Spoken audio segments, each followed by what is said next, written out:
അഗ്നിജ്വാല A deep love story ഭാഗം 177. ജ്വാലയെ ബെഡിലേക്ക് ഇരുത്തി wardrobe തുറന്നുകൊണ്ട് അഗ്നി അതിന്ന് ഒരു ടവലെടുത്തു. ഏട്ടാ. അതേ സമയം തന്നെ ഡോറിനടുത്തുനിന്ന് അപ്പുവിന്റെ വിളി കേട്ടു. അഗ്നി അങ്ങോട്ടേക്ക് നോക്കി. അപ്പുവും പൊന്നും ഉണ്ട്. പൊന്നുവിന്റെ കണ്ണുകൾ നിറഞ്ഞൊഴുകുന്നതിൽ നിന്നും അവളെല്ലാം അറിഞ്ഞിട്ടുണ്ടെന്ന് അഗ്നിക്ക് മനസ്സിലായി. അപ്പു. ഏട്ടാ. ജ്വാല എന്താ പറ്റിയേ? അപ്പു ചോദിച്ചതും അഗ്നി അവനെ ദയനീയമായി നോക്കി. രണ്ടുപേരും പൊക്കോ, ഞങ്ങൾ വന്നോളാം. എൻ്റെ കുഞ്ഞെല്ലാം അറിഞ്ഞ ഷോക്കിലാ. കുറച്ചു കഴിഞ്ഞ് അവൾ ഓക്കെ ആവും. സ്വന്തം കണ്ണുകൾ തുടച്ചുകൊണ്ട് അഗ്നി പറഞ്ഞു. പൊന്നു അപ്പു അവനെ സങ്കടത്തോടെ നോക്കി. ഏട്ടാ. ഏട്ടൻ ഓക്കെ അല്ലേ? അപ്പു ചോദിച്ചതും അവൻ അതേന്ന് തലയാട്ടി. പിന്നെ ഒന്നും ചോദിക്കാൻ നിൽക്കാതെ അപ്പു പൊന്നുവിനെ കൊണ്ട് താഴേക്ക് പോയി. അഗ്നി പോയി ഡോറടച്ച് ജ്വാലയ്ക്കടുത്തേക്ക് വന്നു. അവൾ അപ്പോഴും തേങ്ങി തേങ്ങി കരയുന്നുണ്ട്. അഗ്നിക്ക് അതുമാത്രം കാണാനുള്ള ശക്തിയില്ല. അവൻ പതിയെ ടവലുകൊണ്ട് അവളുടെ തലമുടി നന്നായി തുടച്ചു കൊടുത്തു. ജ്വാല മുഖമുയർത്തി അഗ്നിയെ നോക്കി. അവന്റെ ചുവന്നു കലങ്ങിയ കണ്ണുകളും വിങ്ങുന്ന മുഖവും കണ്ടതും അവളുടെ കണ്ണുകൾ വീണ്ടും നിറഞ്ഞു. കണ്ണുകൾ അമർത്തി തുടച്ചുകൊണ്ട് അവൾ അവന്റെ വയറിലൂടെ കൈയിട്ട് അവനെ ചുറ്റിപ്പിടിച്ച് അവന്റെ വയറിലേക്ക് മുഖം അമർത്തി വെച്ചു. അഗ്നി അവളെയൊന്ന് നോക്കി അവളുടെ തലമുടിയിൽ നിന്നും ടവല് മാറ്റി അവളുടെ മുഖമുയർത്തി ആ മുഖമൊന്നൊപ്പി. അവള് ചുണ്ടു വിതുമ്പിക്കൊണ്ട് അഗ്നിയെ നോക്കി. അവൻ അവൾക്ക് മുന്നിൽ മുട്ടുകുത്തിയിരുന്നു.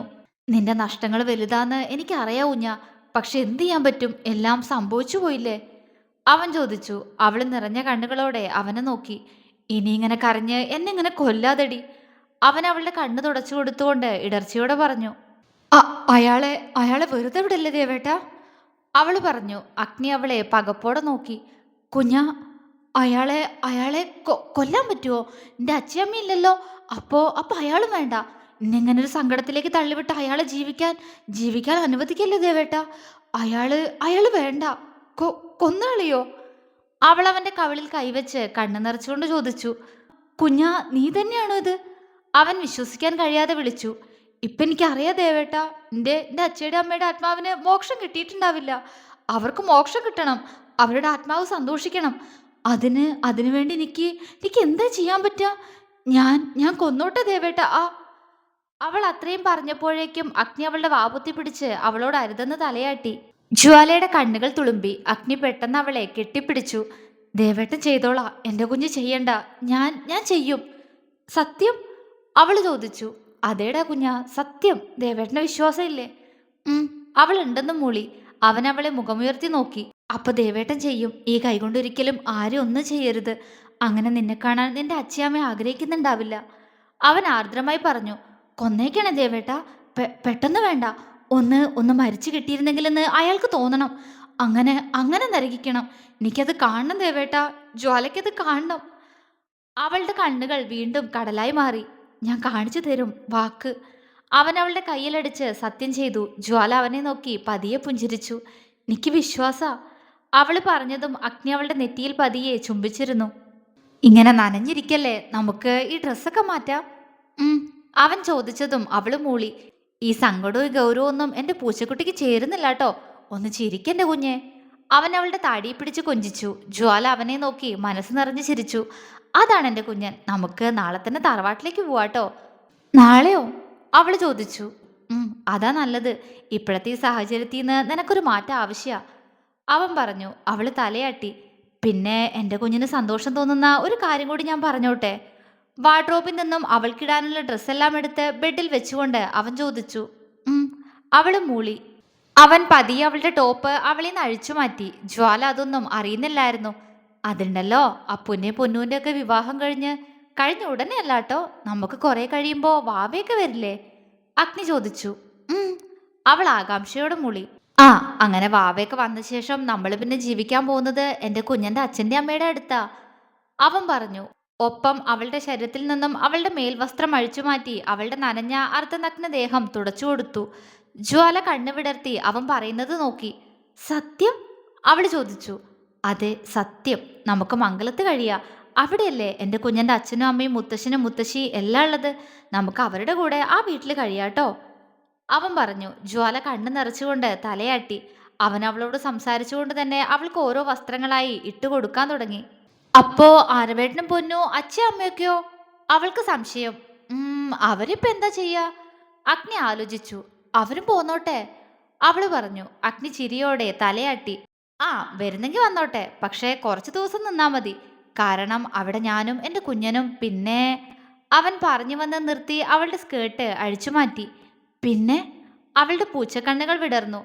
പിന്നെ നമ്മുടെ മക്കളും മാത്രം മതി. നല്ല രസായിരിക്കും. നീ അമ്മ, ഞാൻ അച്ഛൻ, അങ്ങനെയൊക്കെ. അവൻ ചിരിയോടെ പറഞ്ഞു. ജ്വാലയുടെ ചുണ്ടിലും ചിരി വിരിഞ്ഞു. അപ്പോ മക്കള് വന്നാ എന്നോട് സ്നേഹം കുറയോ? പെട്ടെന്ന് ആലോചനയോടെ അവള് ചോദിച്ചു. ഇല്ലല്ലോ, എന്റെ ആദ്യത്തെ കുഞ്ഞ് അതെന്നും എന്റെ ഈ പൂച്ചക്കുട്ടിയല്ലേ. അവൻ അവളുടെ മുക്കുത്തി തട്ടി. ജ്വാല ചിരിയോടെ അവനെ കെട്ടിപ്പിടിച്ച് അവന്റെ കവിളിൽ അമർത്തി ചുംബിച്ചു. അത്രയും നേരമുണ്ടായിരുന്ന അവളുടെ സങ്കടം തന്നെ അവൾ മറന്നുപോയിരിക്കുന്നു. അത്രമേൽ അവന്റെ സ്നേഹത്തിൽ അവൾ അടിമപ്പെട്ടു പോയിരിക്കുന്നു. അവളെ മനസ്സിലാക്കാൻ, അവളെ സ്നേഹിക്കാൻ അവന് മാത്രമേ കഴിയൂ. ജ്വാലയുടെ മാത്രം ദേവേട്ടന്. ജ്വാല അഗ്നിയുടെ കവിളിൽ നിന്നും ചുണ്ടകത്തി മാറ്റി അവനെ പുഞ്ചിരിയോടെ നോക്കി. സോറി ദേവേട്ട, ഞാൻ കാരണം ഒത്തിരി വേദനിച്ചൂലേ എന്ന്. പെട്ടെന്ന് അങ്ങനെയൊക്കെ കേട്ടപ്പോൾ എനിക്ക്. അവൾ വിതുമ്പി. വേണ്ട, ഇനി അതൊന്നും പറയണ്ട. ഒന്നും ഓർക്കാൻ വേണ്ട, മനസ്സിലായോ? അഗ്നി അവളുടെ കണ്ണ് തുടച്ചു കൊടുത്തു. ഉം. അവള് പുഞ്ചിരിയോടെ മൂളി. അല്ല, എന്റെ കുഞ്ഞിന് ഈ ഡ്രസ്സൊക്കെ ഇട്ടു തന്നത് ഞാനാ. അത് വല്ലതും അറിഞ്ഞായിരുന്നോ? ഇനി ഈ അണ്ടർസ്കേർട്ട് കൂടിയുള്ള അഴിക്കാൻ.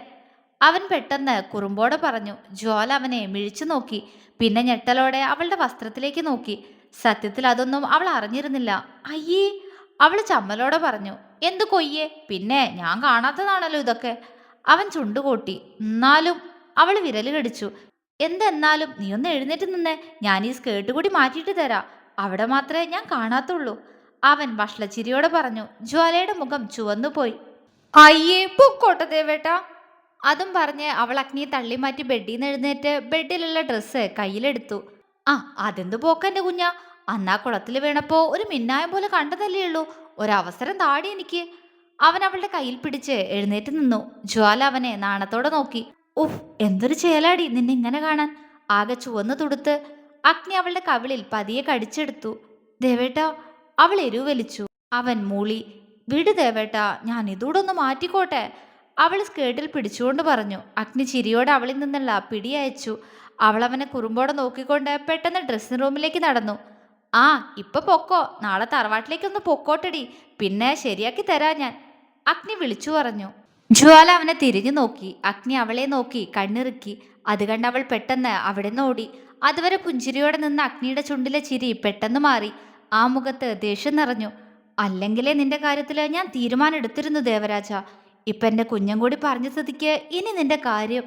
അത്രയും പറഞ്ഞുകൊണ്ട് അവനൊന്ന് ചിരിച്ചു.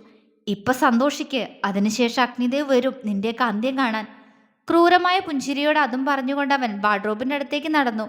ജ്വാല ഡ്രസ് ചേഞ്ച് ചെയ്ത് വരുമ്പോഴേക്കും അഗ്നിയും ഡ്രസ്സ് മാറ്റിയിരുന്നു. കുഞ്ഞാ, താഴെ അപ്പു എല്ലാ കാര്യങ്ങളും പൊന്നൂനോടും മീനൂനോടും അമ്മയോടൊക്കെ പറഞ്ഞിട്ടുണ്ട്. അതുകൊണ്ട് അവരൊക്കെ ആകെ സങ്കടത്തിലായിരിക്കും. നിന്നെ കാണുമ്പോഴും ആ സങ്കടം കാണുമായിരിക്കും എന്ന് കരുതി അവരുടെ കൂടെ കരയാൻ നിൽക്കരുത്. എല്ലാ കരച്ചിലും ഈ റൂമിൽ തീർത്തിട്ട് വേണം അങ്ങോട്ട് വരാൻ. അഗ്നി ശാസനയോട് പറഞ്ഞു. ജ്വാല തലയാട്ടി. വെറുതെ തലയാട്ടിയ മാത്രം പോരാ. കരഞ്ഞാ പിന്നെ ഞാൻ നിന്നോട് മിണ്ടില്ല. അവനിൽ ഗൗരവമാണ്. ഞാൻ കരയില്ല ദേവേട്ടാ.